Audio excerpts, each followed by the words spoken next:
Hey, what's going on everybody? It's your bro, hope you're doing well, and in this video I'm going to show you a few useful things we can do with backgrounds using CSS. So sit back, relax, and enjoy the show. Hey, welcome back. So in this video I'm going to show you how we can change the background color, set a linear gradient, and how we can set an image as our background. So like we discussed in previous videos, you can set the background color by changing the background color property and set this to some color of your choosing.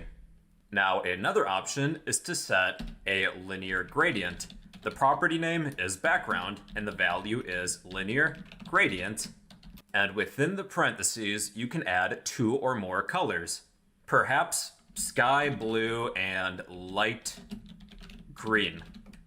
That's kind of nice, but unfortunately, this background repeats itself once it reaches the last element. So we can actually change that with another property. And to change that, we can set the background repeat property to a value of no repeat. Here's another issue. Now we have all of this white space after our last element. So there is another property if we would like to stretch this background. Background attachment, and the value is fixed. So we can resize this window and the background will adjust dynamically. We can change the direction in which the colors head. So we will precede our colors with two, either top, bottom, left, or right. So two top would reverse these colors. So green is at the top, blue is at the bottom, or to left, or to right. Pretty cool, right? So this time I'm going to apply these colors to the h1 header tag as well as the p tag.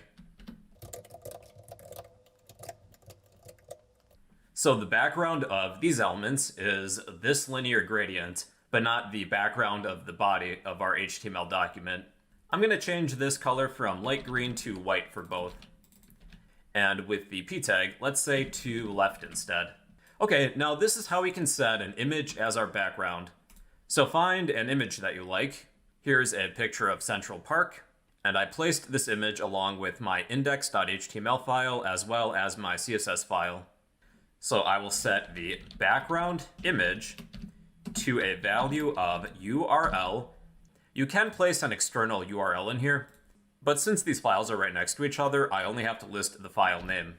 myBackground.jpg.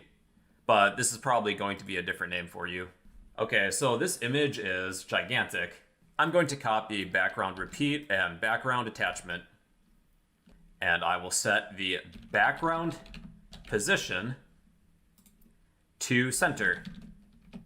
But then I would like this image to expand and shrink based on the size of the window.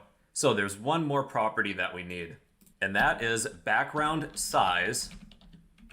And we will set this to cover.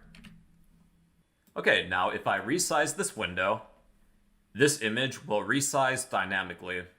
So yeah, everybody, that's a little bit about backgrounds using CSS. You can set a background color, you can set the background to a linear gradient, and you can even set an image as your background.